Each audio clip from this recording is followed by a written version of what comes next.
Epa, Felipe Pedras! Meu Deus! Rapaz, lembrei do Matheus agora. É verdade. É verdade. Matheus Moraes. Matheus Moraes. Grande abraço, Matheus Valeu, Moraes. Matheus, um abraço aí pra você. Mais um Miló Podcast no ar. Mais um, rapaz. Não é isso, a gente rapaz? tá que tá, hein? A gente tá andando no Rio de Janeiro, Tá hein? que tá, Rapaz, o Miló tá. tá andando, hein?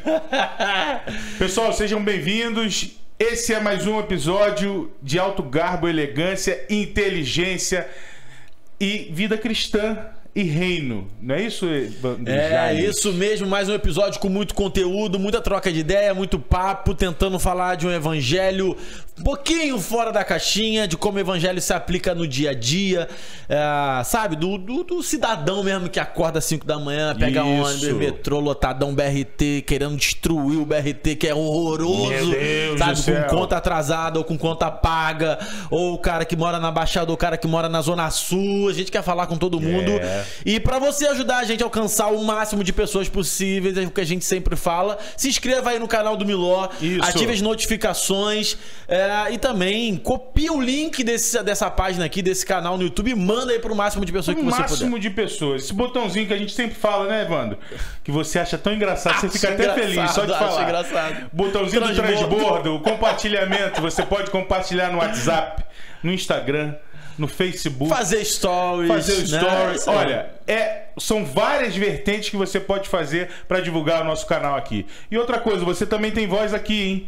Os comentários e também a gente tem um e-mail aqui no rodapé, na descrição desse vídeo. Você pode entrar em contato com a gente, mandar a sua crítica, a sua ideia, sua sugestão. Vai ser muito bem recebido, tá bom? É isso, galera. Nosso convidado de hoje é um cara especialíssimo.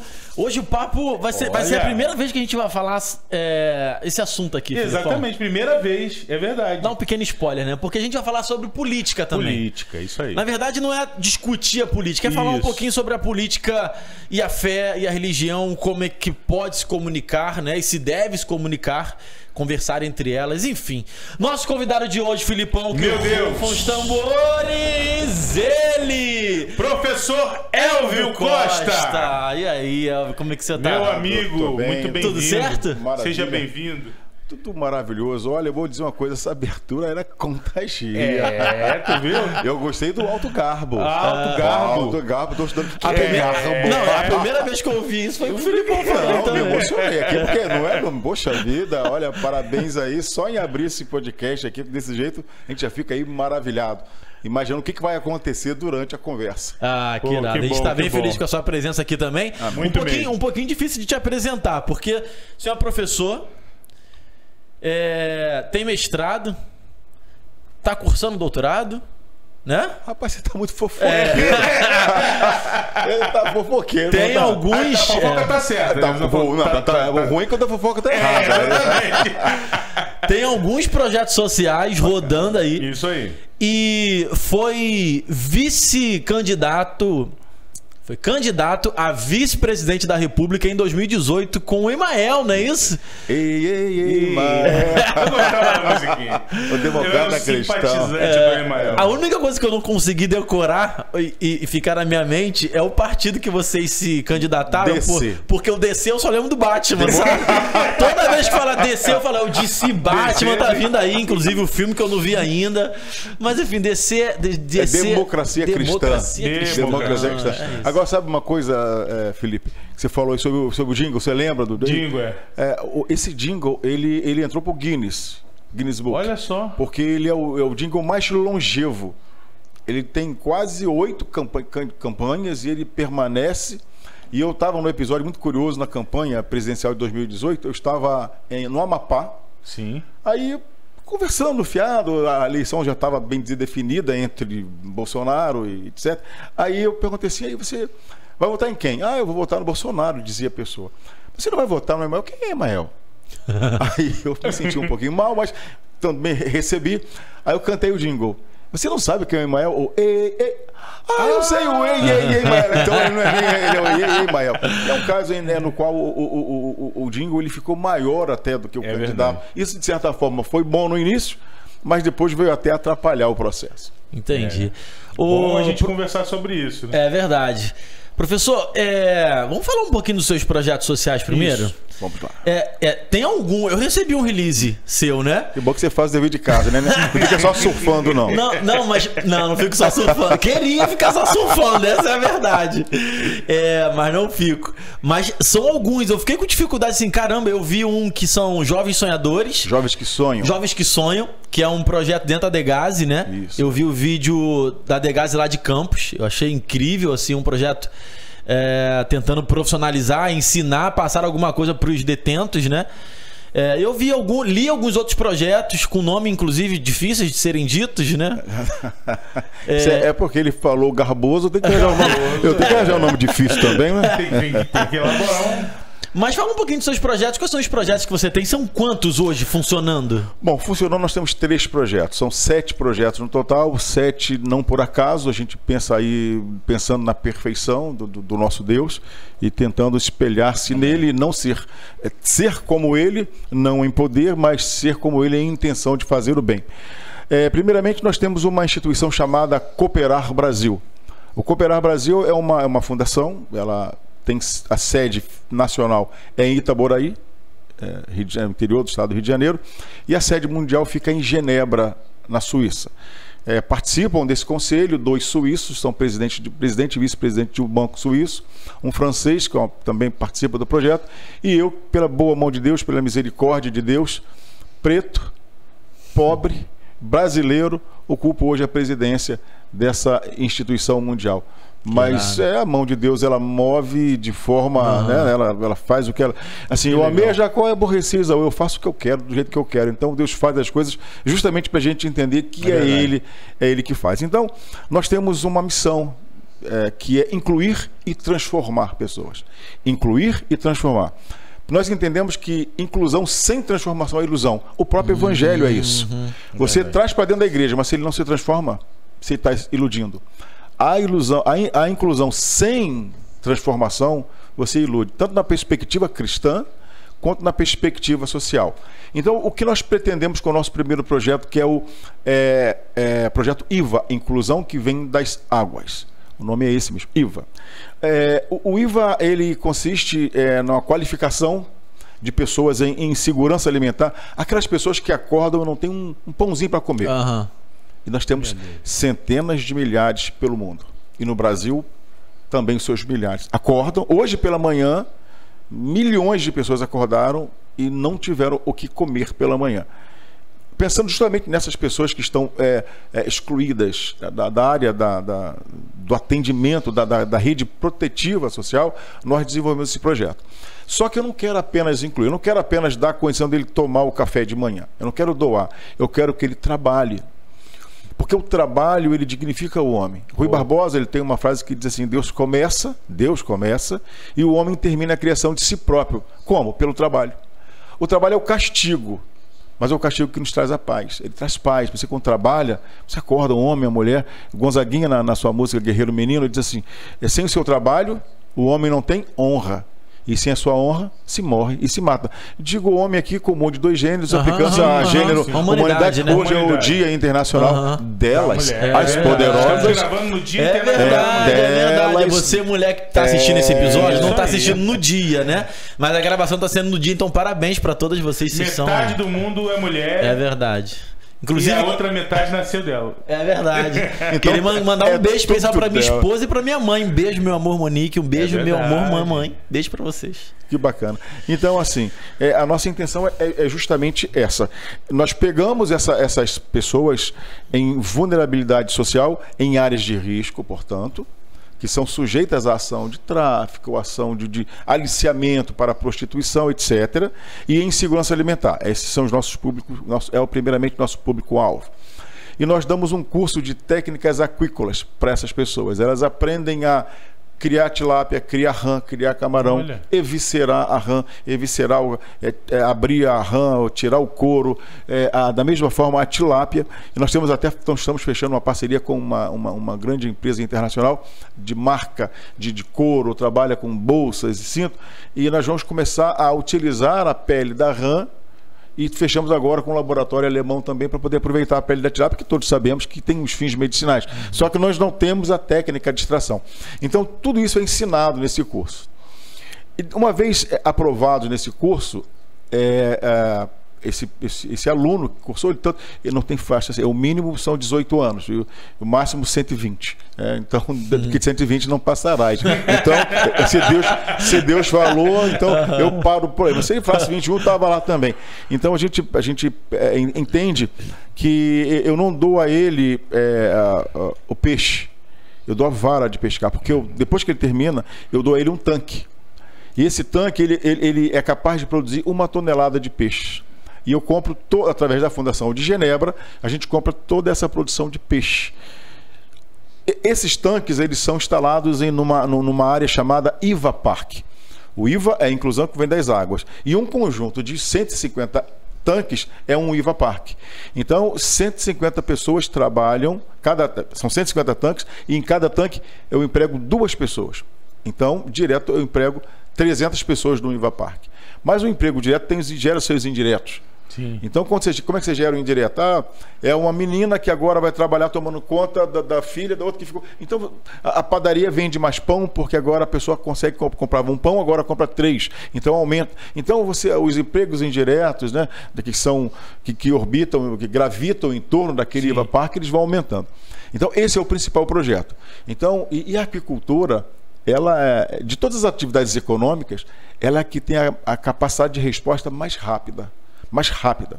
Vamos lá. Qual o nome, professor? Aquicultura. Aquicultura. Você tem a agricultura, você tem a pecuária, mas a aquicultura ela foi preterida, ela foi esquecida. Ela foi preterida da pecuária, porque a pecuária, o boi é maior do que o peixe. Sim. Porém, um boi consome 50 a 60 litros de água. A pegada hídrica de um tanque, depois que eu encho com 85 mil litros de água, eu não esvazio mais, porque a água recircula. Economicamente, ele é ecologicamente sustentável. É um projeto que não polui, é um projeto assim, inclusive ele foi apresentado na ONU, nós apresentamos na FAO em Roma, ele foi assim acreditado por eles, então é um projeto que a gente utiliza, inclusive a marca está dentro das 17 ODS, que a primeira das 17 é erradicar do mundo toda forma de pobreza. Então eu não consigo acabar com a pobreza do mundo, mas pelo menos de alguns irmãos meus eu vou conseguir. Isso faz toda a diferença. Então, um IVA Park emprega 1000 pessoas. Atualmente, vamos construir um aqui em Parada Morabi, Duque de Caxias. Temos um em Itaboraí, em São Gonçalo, vamos começar o projeto. Estou buscando uma área na Barra da Tijuca também. O negócio é incluir. Então, esse é o primeiro projeto, que é a criação de peixe, rã e camarão. E a gente gera. Agora, como é que a pessoa participa desse projeto? Aí a parceria com a igreja. Aí a porta de entrada no projeto é a igreja. Aí o pastor ele vai identificar aquela pessoa que tem características empreendedoras. E depois que ele termina o curso, eu dou a ele um tanque. Um tanque desse custa 120 mil reais. Essa pessoa que nunca ganhou na sua vida mais de 2 mil reais, ela recebe um investimento de 120 mil reais. Não tem que pagar, ela só tem que me dar todo mês 1 tonelada de peixe a partir do 6º mês. Mas eu não tenho dinheiro para comprar ração, professor. Eu te dou a ração. Eu não tenho dinheiro para pagar luz, então eu vou pagar a luz. Eu só quero que você trabalhe. Porque com isso eu estou te trabalhando também. Você daqui a pouco não é mais tão pobre que não possa ajudar. Agora você pode ajudar outras pessoas. Professor, eu sou entusiasta quanto a projetos sociais, né? Eu já tive um. Esse foi um. Eu tô para voltar. Meu projeto social, basicamente, eu gosto de escrever, eu amo escrever, então eu escrevi histórias de pessoas. Eu fazia uma biografia sobre pessoas que não eram conhecidas, que não tinham fama, mas que tinham uma história que merecia ser aplaudida de pé, sabe? E automaticamente a minha esposa vinha comigo realizando sonhos de criança. Então ela pegava um presente e dava pra criança e tal. A gente levou uma criança que tinha um sonho de surfar pra surfar. A gente deu uma máquina pra uma criança. Então foi bem legal. Mas ao mesmo tempo que eu sou fã de projetos sociais, eu sou um pouco crítico quanto ao assistencialismo, sabe? Por si só.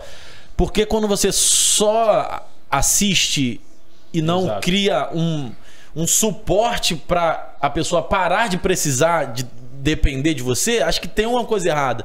Então, quando você dá uma assistência e cria mecanismos para que ela se desenvolva como pessoa, como ser humano, como profissional, para que daqui a um tempo ela por si só caminhe sozinha, pô, acho que é maravilhoso. E assim, eu já vou fazer um link com o próximo assunto, mas eu vou voltar para outro projeto. Esse é o problema da política. Os projetos, eles têm uma característica assistencialista. Porque para eles é interessante. Olha só, você que está nos ouvindo, lembra do seguinte. Na eleição passada, disseram o seguinte: se Bolsonaro entrar, vai acabar o Bolsa Família. Lembra disso? É verdade. Mas esse terrorismo sempre aconteceu na época do Garotinho. Olha, vai acabar o cheque cidadão. Eu lembro que falaram que ia acabar com o 13º se o Lula ou a Dilma fossem... Então, essa ferramenta de assistência... Não, o Bolsonaro acabou com o Bolsa Família, não acabou? Só que criou outro, não foi? Só mudou o nome. Qual é o nome? Se eu for presidente, também arranja outro nome mais bonito e a gente vai indo. E vai trocando o nome. Então, assim, é uma lógica muito perversa essa. Porque é o seguinte, olha só. Poxa, o candidato João é bom, o prefeito João é bom, ele fez isso. Mas ele dá um quarto da dentadura. Ele só dá o outro quarto da dentadura se eleger ele novamente. Aí o terceiro quarto da dentadura. Então, assim que eles fazem. Isso não é legal. Eu quero o seguinte: se um dia você acha que eu mereço seu voto, vote porque eu fiz alguma coisa. É isso. Não porque eu estou te dando isso aqui. Porque não é função... Existe uma confusão da função pública. A função de assistência é da rede protetiva, que é uma estrutura de Estado. Ela já está prevista no Estado, independente se seja A ou se seja B que seja governando. Isso que o povo não sabe. A rede protetiva está posta, ela já está constituída, ela precisa apenas de boa gestão. O segundo projeto, ele é uma derivação do primeiro. O primeiro projeto é IVA, o segundo projeto é Jovens que Sonham. Lembra que quando Israel ele sai de Babilônia, eles estavam como os que sonham. Isso é uma frase que vive na boca do Filipão aqui, né? Felipe. Estou como quem sonha. Estou como quem sonha. Pois é, aqueles que sonham, o sonho ele em si é bom. O pesadelo, que é o antagônico do sonho, então é ruim. Então estou como os que sonham. Você pode tirar o dinheiro de uma pessoa, ele consegue outro dinheiro, tira o emprego, ele arranja outro. Com a fatalidade da vida, se ele separou, ele casa de novo, era caso, a vida vai seguir. Mas quando você tira o sonho, quando você tira a esperança de alguém, você tira toda a perspectiva de uma nação. E hoje nós somos um povo, a não ser nós que temos Cristo no coração, nós temos uma esperança. Você sabe que eu sou assembleano, né? Então, os assembleanos têm um louvor que diz assim, um hino da harpa cristã, que diz assim: nossa esperança é sua vinda. Você sabe, né? Canta, Felipe, canta. Eu pensei que ele ia continuar. Os hinos eu lembro mais do... Esse aí já é o refrão? Já é o refrão? Não, Jesus sim vem do céu, em glória ele vem. Não, eu não conheço. Tem algum assembleano aí para me socorrer, por favor? Não, pior que a igreja que eu me converti tocava muito... Era Assembleia? Então, não era Assembleia, era Sinais e Prodígios. Mas é parecido. Era igualzinho. É tudo do reteté. Não tem o Bolsa Família que criou outro nome? É a mesma coisa. É a Assembleia de Deus que mudou o nome. É Bolsa Família, mudou o nome. Mas o que acontece... Então, assim, lá diz assim, nossa esperança. Então, um povo precisa de esperança. Aí o que nós fizemos? Criamos a derivação, porque aquele projeto era para quem está fora.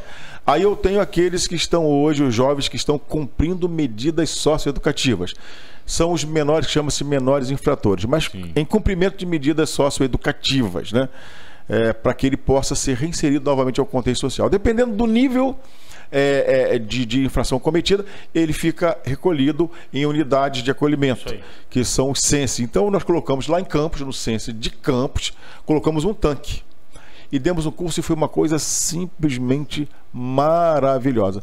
Se você que está nos assistindo quiser conhecer, se você acessar o site cooperarbrasil.org, você vai encontrar lá, cooperarbrasil.org, lá está todo o depoimento, todo o funcionamento do projeto, crianças dando depoimento, elas só estão com a câmera que corta, tem que cortar o rosto, assim, para não, senão porque elas estão acolhidas, recolhidas, na verdade, alguns são capturados, que se envolveram com adultos com problema, então assim, elas ficam separadas. Mas nós conseguimos resgatar bastante crianças. Esse projeto, a tendência é aumentar, nós queremos colocar, existe outra forma também, existem essas crianças que estão recolhidas, e existem aquelas que estão em liberdade assistida, elas estão fora. Então nós vamos colocar no IVA Park que a gente constrói, eu separo 7 tanques para socioeducação, e o terceiro projeto é o projeto Regresso. O projeto Regresso é a mesma coisa do projeto Jovens que Sonham, só que é para apenados do sistema tradicional. Porque o que acontece? Quando um preso sai do seu regime prisional, ele sai mais velho, ele sai mais pobre, com menos esperança e mais qualificado para o crime. É como ele sai. Ele sai mais qualificado para o crime, porque ele tem uma escola. O projeto ele funciona assim: nós entramos no presídio, damos a qualificação, instalamos o tanque, e quando ele sai, ele tem a possibilidade de trabalhar no nosso tanque que está instalado. Hoje nós temos jovens que progrediram o regime. Hoje o meu melhor funcionário foi do sistema prisional, e começaram dois. Isso é muito engraçado, Felipe, muito engraçado. No mesmo dia, eles foram pedir emprego. No mesmo dia, não sabia quem eram, não sabia de onde vinham, me pediram emprego. E eu autorizei a contratação. Aí aquele burburinho de canteiro de obra, chegou a notícia de que eles eram egressos do sistema prisional. Aí eu pedi para falar com ele, que eles fossem ao gabinete, porque eu queria conversar com eles. Eles achavam que eu iria dispensá-los. E ficaram muito nervosos na minha frente. E eu disse: tudo bem, como vai? Tudo bem, tudo bem. Não sei se vocês me conhecem. O senhor, como eles saíram do sistema, ainda tinham aquela linguagem ainda institucional. Não, o senhor é o frente aí do... Não sou o frente, sou o presidente do... Sou o presidente do instituto. E assim, não, você sabe por que eu chamei vocês aqui? Pô, não manda nós embora não, porque nós estamos na correria aí, pá. Não. Muito pelo contrário, eu vim aqui dizer o quanto eu me sinto grato por vocês recomeçarem a vida a partir desse projeto. Para mim é um privilégio vocês... Olha, eles quase morreram do coração. Aí ficaram sem vergonha, se soltaram. Não, porque eu saí da tranca tem 4 anos, outro eu tenho 14. Ó, não quero saber o que você fez. Não precisa me contar. Eu só quero saber o que você vai fazer. O que me importa, o que você fez lá atrás, nem dá testemunho para mim. Aí eu matava. Não. Eu não quero saber de nada. Só digo o seguinte: o que você vai fazer daqui para frente? Como é que você vai ser daqui para frente? Passado 2 meses, um volta para me assaltar. Olha só. Mentira, no trânsito? Lá, ele tentou me assaltar, não foi esse. Ele tentou roubar, né, à noite, mas não conseguiu levar nada, porque Deus é conosco. Nada do nosso projeto é nosso, tudo é de Deus. Sim. E Deus guarda, né, aquilo. E o outro hoje é o meu garoto propaganda. Então, eu tenho um sucesso de 50% de recuperação. Então é um projeto muito bacana. Então hoje são esses 3 projetos que hoje estão em andamento, sendo que não existe preferência, qual o melhor, qual o mais... Não, são projetos. Existem o projeto Trabalhar é Preciso, que nós trabalhamos com empreendedorismo, pegamos pessoas em comunidades que têm capacidade, trabalhamos com empreendedorismo, ensinando a aprender, que é para a rede de professores, o corpo docente da rede pública e privada, e assim até chegar aos 7 projetos. Então, ei-los. Excelente, excelente. Coisa linda. Eu estou muito entusiasmado por ter ouvido o senhor aí falar desse projeto aí, porque é justamente aquele negócio, você dá a rede para pescar e a pessoa daqui para frente ela age por si só, né? Com que aprendeu, com que se aperfeiçoou, né, profissionalmente. Isso é muito lindo. Isso é um projeto social de valor mesmo. Sabe, Felipe, o brasileiro... Nós temos um problema de fábrica. Nós viemos com um probleminha de fábrica. Nós somos muito subservientes e questionamos pouco. Por exemplo, um americano nasce sabendo que é o mais importante do mundo. Ele nasce assim, a criança americana. É isso aí. Ela nasce, eu sou da maior nação do mundo. Ela é imperialista por natureza. Nós não. Nós temos um complexo muito grande, um complexo de vira-lata. Inclusive, é o meu doutoramento em Direito Constitucional. Eu faço uma pesquisa na perspectiva socioantropológica do ser brasileiro. O que é esse cidadão? Esse cidadão que é capaz de fazer chacota com a pandemia. Um cara que ganha, ou uma moça que ganha 1,5 salário e consegue fazer churrasco no final de semana. Se nós entendermos quem somos, nós seremos muito maior do que os americanos.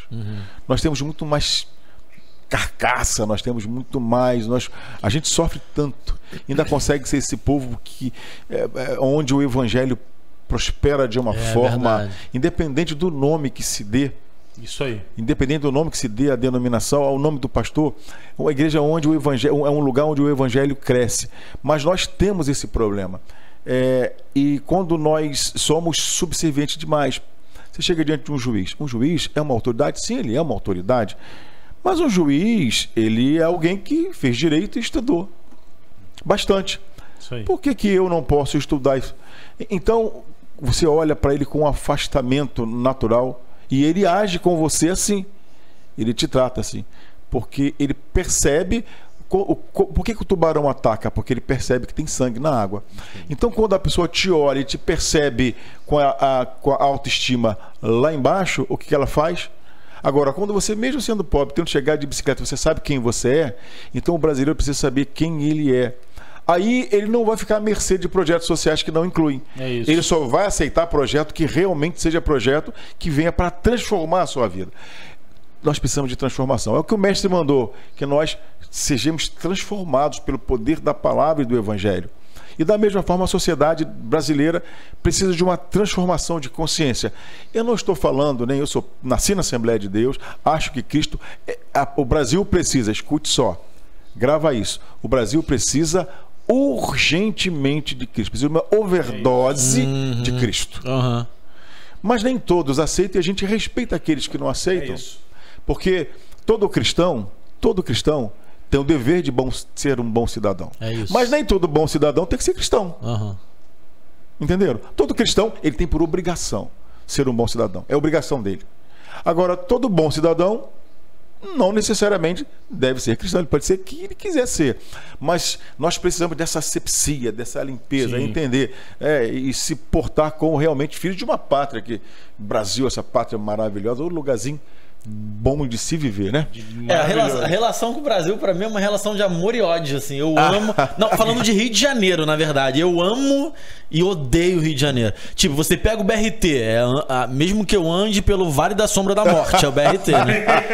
Exato. Aí eu chego na prainha pra fazer um surf. Aí você chegou... Aí é terra que manda leite e mel. Entendeu? A minha relação com o Rio de Janeiro é essa. Complexo, é complexo. Mas você tá igual o Pedro, né? Você ama muito, você odeia muito. O senhor é de onde, professor? Rapaz, eu sou da roça, por isso que eu fiquei perdido para chegar aqui nessa cidade bonita. Eu sou lá de Itaboraí. Não, eu sou... Vamos lá, eu nasci em Niterói. Não é roça, não. Aqui, eu nasci em Niterói. Se foi roça, já foi roça um tempo. Hoje em dia... É roça, sim, rapaz. É o lugar mais curioso do mundo. No meio da cidade, passa uma carroça. A alguns quilômetros do centro, vende-se boi. Tem uma bolsa? Tem, é sério. É muito sui generis, é muito peculiar, né? É muito peculiar o lugar. Mas eu nasci em Niterói, saí de Niterói com 1 ano de idade, meu pai pastoreava naquela ocasião, no interior. Aí nós fomos transferidos para Silva Jardim. Daí essa minha cara de caipira, né? Então fomos para Silva Jardim. Silva Jardim é onde mesmo? É maravilhoso, é entre Casimiro de Abreu, depois de Rio Bonito. Sim. Então fui criado ali, saí dali com 7 anos. Aí fui para São Gonçalo. Fiquei em São Gonçalo até meus 30, aí fui para o mundo. Aí virei um world citizen. Aí fui andar um bocado.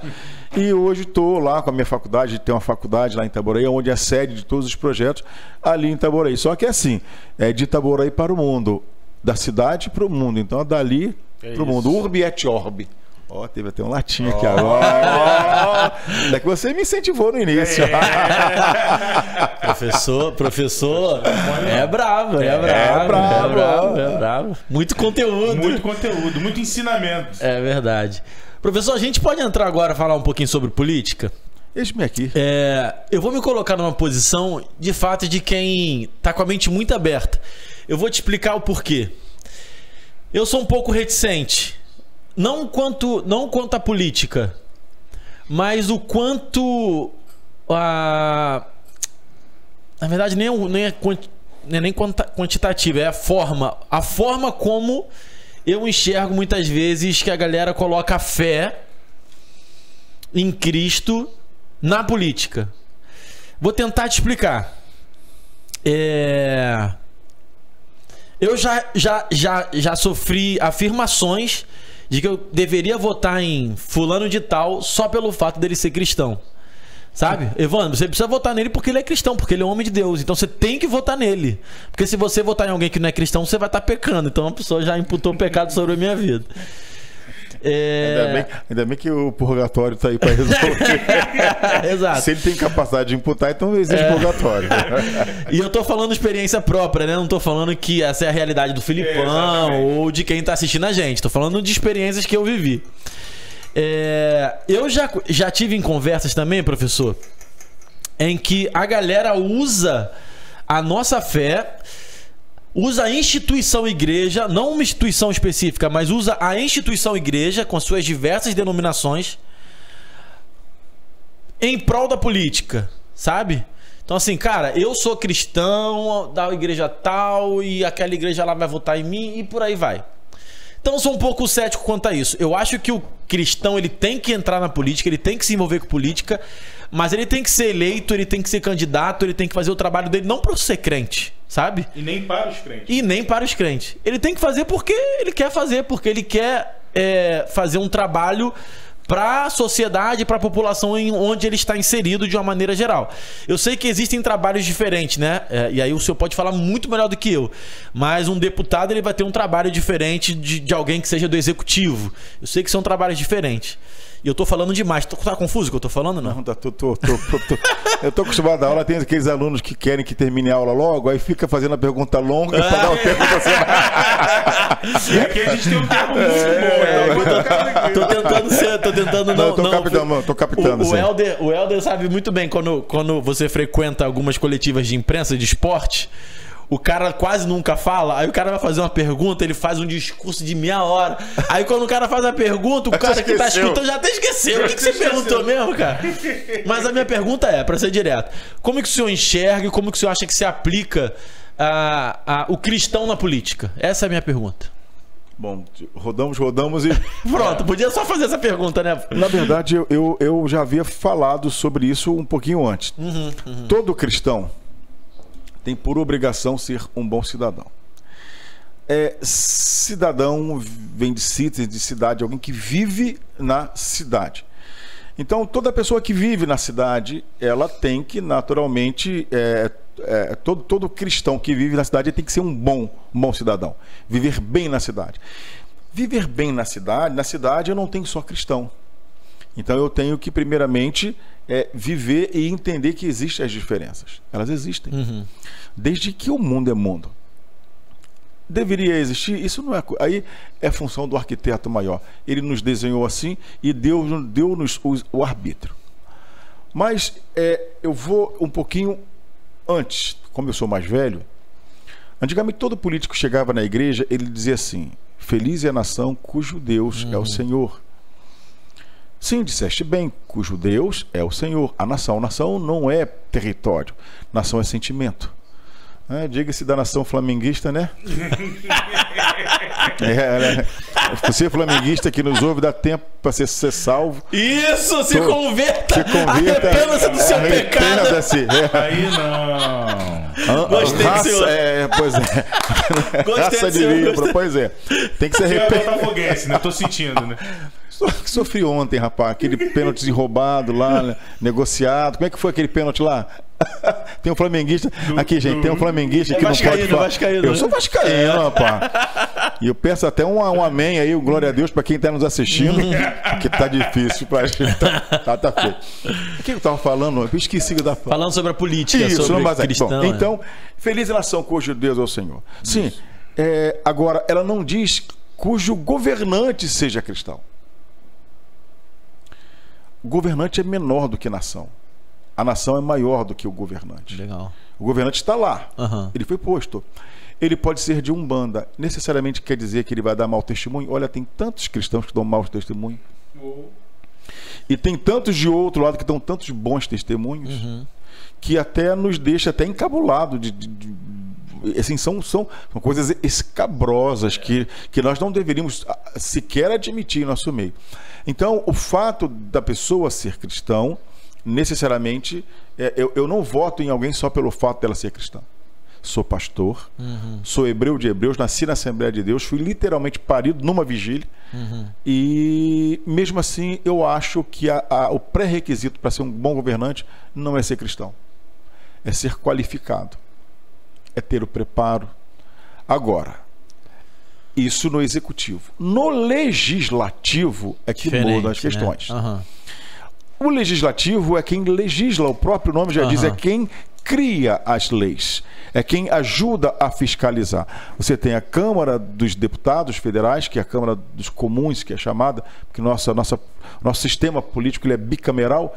Você tem a Câmara dos Comuns e a Câmara dos Lordes, que é o Senado. O Senado é a Câmara dos Lordes e a Câmara dos Comuns, que são que na época do direito inglês eram os comerciantes, a pessoa do povo.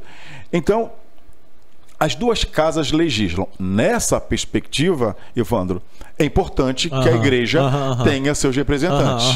Entendeu?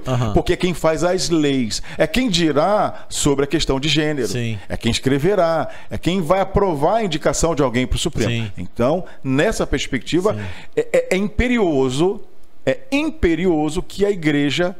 Agora, a questão está aí. Aí vão ter vários cristãos se apresentando para o pleito. Então eu tenho que escolher entre hebreus.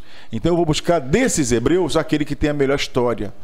Não foi aquele que foi criado, que foi criado como um factório, apareceu porque tem um pastor muito famoso. Olha, vote nesse cara. Não, eu não voto nesse cara só porque ele é cristão, não. Eu voto no cristão, mas não nesse cara só por ser cristão. Eu não sei se ficou confusa a resposta. Não, ficou perfeito, hein? Super entendi. Eu pego dois cristãos, eu e você. Vamos disputar a mesma vaga. Eu vou pegar... O que o Felipe vai ter que fazer? Veja meu currículo, veja quem sou eu, veja o que eu já fiz. Converse comigo, veja como são minhas ideias. Aí você pega um cara desqualificado, vamos inverter. Não precisa nem conversar comigo, já vota no... Não faça isso não. É na cabeça, tá vendo? Esse é meu voto. É na cabeça. Ô, gente, aqui houve acepção, mas não vai isso não. Mas assim, então, eu tenho que escolher entre os cristãos o melhor para aquela função específica. Então, não é o fato só. Eu tenho dois, entre um ímpio e um cristão, e se o cara for muito ruim, eu não voto no cristão não, tá? Legal. Porque eu conheço cristãos com problema, cheio dos problemas pessoal, e que você vai conversar, aí você pergunta, e o projeto de lei? O que é projeto de lei? Você pergunta, não pode, você está me representando. Eu sou soberano.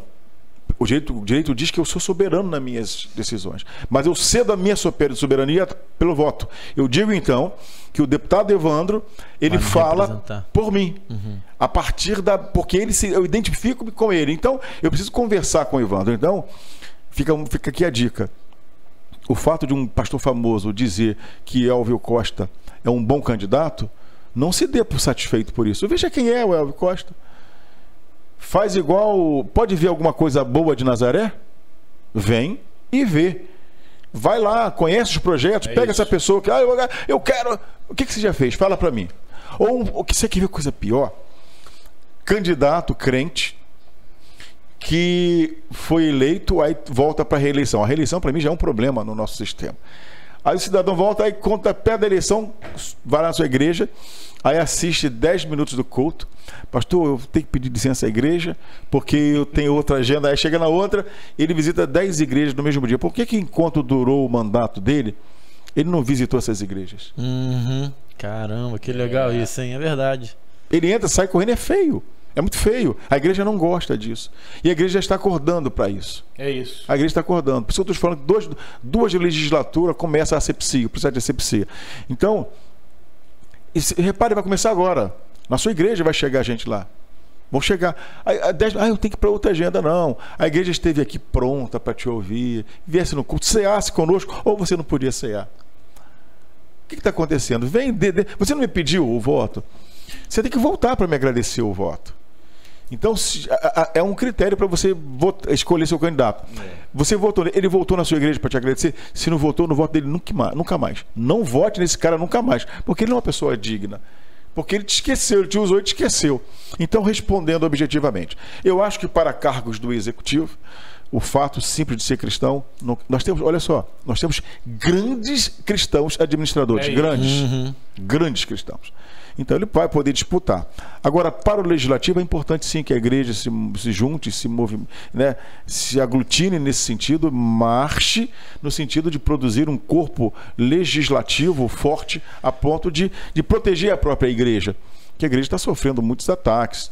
Você tem os exageros, daqueles, né, os teólogos do fim, e, cara, não, mas não é bem assim. Mas eu acho que se nós nos portássemos como homens de Deus, sabe, Evandro e Felipe, eu acompanho muito política, eu sou político, acompanho político. E eu vejo uma coisa muito ruim nos políticos cristãos. Eles se igualam. Nós somos diferentes. Nós temos que ter uma coisa chamada coerência. Homem é homem, menino é menino, cabrito é cabrito, boi é boi, vaca é vaca. Ponto. Chama-se coerência. Eu tenho que ser coerente. Até porque eu recebi seu voto, porque você acreditava no que eu disse. Eu não posso fazer nada que seja diferente com aquilo que as pessoas, quando me elegeram, disseram que eu deveria ser. O que eu quero dizer? Por exemplo, existe um político ele é de um grupo político que tem todo o direito, que é um grupo LGBT. Todo o direito, ele vive ele é um cidadão da polis, tá? Ele está ali, ele vive ali, ele tem direito total. Mas eu tenho minha posição. Aí você pegava um pastor que era deputado, é deputado ainda, e os dois ficavam brigando. Um pastor se permitindo coisas que não deveria, que ele deveria, como cristão, dizer assim: não, sim. Porque quanto mais eu filosofo, mais eu me enrolo. Aí o que ele fazia? Ele jogava pro time dele, pros cristãos malucos, que são tarados pelo... É verdade, é essa. Aí um jogava bolinha, papelzinho no outro, no plenário. E o deputado jogou papelzinho no outro. Ah, ele é contra. Não, olha só, eu não sou contra. Eu acho que ele tem todo indivíduo tem direito, se eu quiser. É direito dele. Só não pode impor a mim. Mas aí ele tem direito, então eu vou respeitar. Mas aí o pastor vai para ele, perde aquela autoridade. Inclusive, eu presumo que pode existir, nossa luta não é contra a carne nem contra o sangue, sim contra as potestades. Eu devo crer que lá existe potestade e aquilo seja uma tentativa de uma potestade, e eu, como pastor, devo repreender. Ou eu tenho autoridade, ou eu não tenho autoridade. Ou o mandato, ele anula a minha autoridade ministerial. Eu tenho que entender isso. Eu não. Eu fui uma vez ordenado para sempre. Eu recebi. Então eu tenho autoridade. Agora não sou eu, qualquer crente tem autoridade no Espírito Santo. Então quando você chega nesses embates, você começa a trocar, você acaba descendo a casa da vala comum, ao lugar comum. Você desce, você é filho do rei, você tem vestes reais. Agora você arranja uma briga. Quando se levanta o seu pulso, o que o outro faz? Luta com você. E eles batem mais baixo. E você não consegue descer. Aconteceu recentemente esse evento agora da pandemia. E eu estou falando muito baixo? Não, tá perfeito. Vai ouvir bem, né? Tá perfeito. No episódio da pandemia, as igrejas fecharam. E nós só trabalhamos com um artigo, chama-se Verdade. Nós sabemos que muitos pastores são sérios, mas muitos pastores estavam preocupados em abrir a igreja por causa do aluguel, do dízimo, do salário que não estavam recebendo. Então a gente sabe, infelizmente, não estou dizendo, mas existiu essa possibilidade. Eu tenho vários alunos que são pastores e aí falavam de coração aberto: pastor, está difícil, eu tenho que pagar o aluguel, tenho que acabar a pandemia. Não.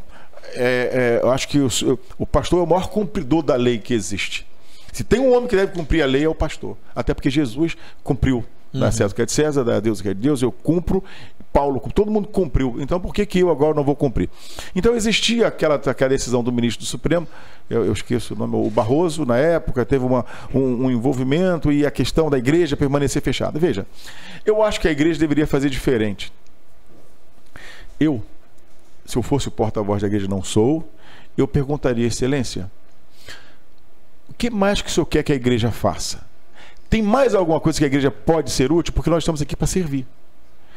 Não. Eu quero abrir a igreja, eu quero abrir a igreja, eu quero abrir a igreja. Calma aí. Aí você faz o quê?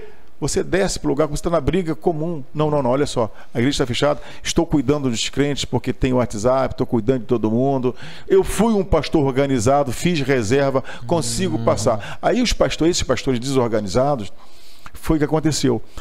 Aí você faz o quê? Você dá material de ataque para os inimigos. A igreja silenciosa chama-se silêncio eloquente. O silêncio fala mais alto do que as palavras que eu posso dizer, porque eu erro nas palavras. Agora, quando eu dou o exemplo, digo: Excelência, o senhor gostaria de usar as igrejas como unidade de acolhimento? Quer fazer a vacinação na igreja? O que ele ia falar agora? Nada. Ele falou, muito obrigado, pastor. Que exemplo que você me deu. Não, eu fui para brigar. Eu fui brigar. Aí um deputado, igreja, estão querendo calar. Não, não estão querendo. Ninguém cala a igreja, rapaz. É isso. Ninguém cala. Para de bobeira, ninguém cala a igreja. Isso me lembrou agora aqui, quando eu dou aula, tem um santo chamado Santo Ambrósio. E o Santo Ambrósio, eu até contei para o Helder essa história. E Ambrósio é um santo da tradição católica. E ele vai dormir chorando muito. E ele chorava muito. E Deus pergunta, Ambrósio, por que choras, Ambrósio? Senhor, a sua igreja, Senhor, está sofrendo muito. Eu choro pelos mártires que estão morrendo. E tá bom. Ambrósio tentou dormir. Ambrósio, por que não dormes, Ambrósio? Senhor, tu me perguntas por que eu choro, por que eu não durmo. Senhor, o senhor não está vendo o que está acontecendo? A tua igreja está sofrendo. Ambrósio, posso lhe fazer uma pergunta? Sim, Senhor. Estava muito chateado, Ambrósio. Pode fazer. De quem é a igreja? É sua, Senhor. Então deita e dorme, Ambrósio. Deixa que eu me preocupo com ela. Deixa que eu me preocupo. Aí um político que quer ganhar voto e pega, estão querendo fechar. Mentira, ninguém. Rapaz, se alguém fechar essa igreja, a palavra é mentirosa. A igreja triunfa. A palavra, ela é mentirosa. Que irado escutar isso. A igreja triunfa. Só que eles cedem, esses políticos cedem a isso. Tenta fechar, irmão. A gente é igual barata. Mata que vem mata. Pô, crente, rapaz. Não tem coisa melhor do que crente, rapaz. E o professor falou que existem grandes administradores no executivo do Brasil, né? Falando de Rio de Janeiro, existem grandes administradores também que passaram pelo poder da prefeitura do Rio de Janeiro. Vou dar exemplos. Garotinho. Ninguém foi investigado na empresa. Garotinho, Rosinha, Cabral, Pezão. Tá? Grandes administradores no Rio de Janeiro. Rio de Janeiro. Aqui. O Rio de... Rapaz, é de chorar, né? Teve um dia eu acordei assistindo Bom Dia Brasil. Tem que rir pra não chorar mesmo. No mesmo dia tava na prisão Garotinho, Cabral. Lembra? Uns 4 governadores no mesmo dia. Rapaz, que coisa pavorosa.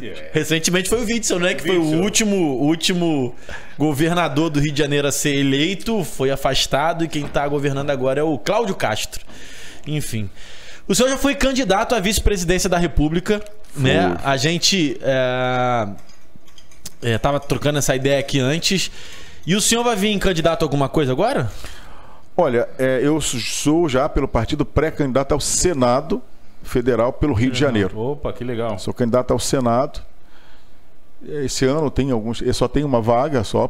O ano passado 2018 foram 2 vagas. Naquela ocasião foi eleito o Harold de Oliveira e o Flávio Bolsonaro. Sim. Nessa agora é uma vaga apenas, é a vaga do Romário. Aqui é o silêncio sepulcro. Meu Deus do céu. Meu Deus. 94 já passou já. Não dá nada pra ele não. Eu lamento muito, mas é o meu senador, votaram, o que eu voto? Eu tenho que, inclusive, chamá-lo de Sua Excelência. É o cargo, então assim, mas é a vaga que ele disputa hoje. Então assim, eu sou pré-candidato ao Senado pelo Rio de Janeiro, mas sobretudo sou um entusiasta dos nossos projetos, que sendo eleito, não sendo eleito, o projeto já existe muito antes da minha intenção e continuará existindo. Houve uma conversa no partido até em relação à majoritária, por eu ter sido candidato a vice. Algumas pessoas de fora me perguntaram se eu não seria candidato à majoritária. Eu disse, quem sou eu? Eu sou o menor da casa de G7. Quando você fala que é candidato à majoritária, é a presidência da República. República. Se você me perguntar, eu disse que eu não trabalho com nenhum artigo que não seja mentira. É verdade. Se você me perguntar, você acha capaz? Acho, muito capaz. Ô, cara, você quer coisa mais fácil? Difícil é ser trabalhador. Presta atenção. Se você não tiver dinheiro para pagar a sua conta de luz, corta a sua luz. Se você não tiver dinheiro para comprar gás, você vai ter que fazer um fogo de lenha. E assim, se você não tiver dinheiro para pagar a sua passagem. Eu sou o presidente da República. Eu não pago luz, eu não pago água. Eu tenho que mandar dinheiro para o Bolsa Família ou para o Brasil, alguma coisa. O trabalhador trabalha, paga o imposto, eu só vou gerir o imposto. Cara, você quer mais mole do que isso? É mole. Ser presidente é mole. É porque tem gente que dificulta aí, né? Eu crio dificuldade para vender facilidade. Né? Então, assim, é muito difícil a nossa vida de trabalhador. Eu tenho uma empresa com 100 e poucos funcionários. Difícil é chegar no quinto dia útil e pagar o salário. Ele tem uma folha salarial imensa, mas eu trabalho para ele pagar. Você trabalha aqui, você abre, você acorda pagando imposto. Você dorme sonhando pagando imposto. Aí você não dá como os que sonham, dá como os que tem pesadelo. Esse é o pesadelo. E está chegando o imposto de renda aí. Então, eu não vejo tanta dificuldade. Acho que o que nós precisamos são de pessoas. O Brasil precisa de uma coisa. Para aqueles que são cristãos, urgentemente de Cristo. E para aqueles que não são cristãos, são pessoas de bem, pessoas sérias. Porque religião é menor do que espiritualidade. Religião é uma forma de você expressar a sua espiritualidade. Você expressa da maneira que você se entender melhor. Então, eu tenho a minha religião, então eu manifesto a minha espiritualidade a partir...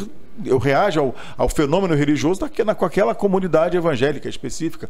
Na minha igreja tem a glossolalia, o pessoal fala em mistério. Na outra não tem, na tradicional. Um pula, o outro faz cura no chão. Aqui é o nome que a gente inventa. É o nome que a gente inventa. E todos vivem em Cristo, né? Todos vivem em Cristo. Não é contra nós. Se não é contra nós, por óbvio, é por nós. Eu estou falando de Cristo. O João, ele dá fórmula para a gente entender. Se você, todo espírito que confessa que Jesus Cristo ressuscitou dos mortos, é filho de Deus e é Deus, esse é de Deus. O restante é tudo, aqui é tudo detalhe. Pergunta para o espírito, fica, Jesus ressuscitou dos mortos? Passou. Jesus é filho de Deus? Passou. Jesus é Deus? Passou. Pronto, está tudo certo. Se você confessa isso, o restante, o teu nome, o nome da tua denominação. Então, e essas pessoas, o Brasil precisa de um choque de brasilidade. Nós precisamos ter orgulho de ser brasileiro. Tem que ter orgulho. Essa nação precisa ser uma nação, sabe, que causa um impacto no mundo. Cara, nós temos tudo. Exatamente. Irmão, se você for embaixo, aqui é barra, isso. Barra. Se você for embaixo com um caroço de feijão e jogar no asfalto, vai descer e vai crescer feijão. Desconjuro o credo, rapaz, o país é muito bom. Então nós precisamos entender que para mudar esse Brasil eu não preciso de política, eu preciso de uma mudança a partir de mim. É isso. A partir de mim eu tenho que começar a querer mudar para que esse país mude. Aí eu não vou tolerar mais político me dando volta. Simples assim. Ei, Jesus, homem para falar, hein? Professor, a gente tem que encaminhar já para o final. Isso, vamos embora. Já deixa até aberto o convite aqui para você voltar num outro dia. Você consegue explicar para a gente como é que funciona na prática a questão da candidatura com relação tanto ao partido quanto para fora do partido, assim, como é que se decide, máquina, né? Como é que se decide se você vai ser candidato a senador, a deputado, a presidente da república, como é que isso funciona? Você tá querendo me enrolar, né? Ô, Helder, a gente não tratou essa não, hein? Essa eu não estudei para responder não, é ao vivo? Bom, mas eu imagino que não seja algo assim, eu quero ser senador e pronto, só, né? Abracadabra, pé de cabra. Bom, assim, a Constituição diz que você exerce a sua soberania através do voto. E o voto, você elege pessoas e essas pessoas passam a legislar como se você fosse. Você é o poder constituinte e aquele que é o elegível, que será eleito, ele é o poder constituidor. Então você é o constituinte, ele é o constituído.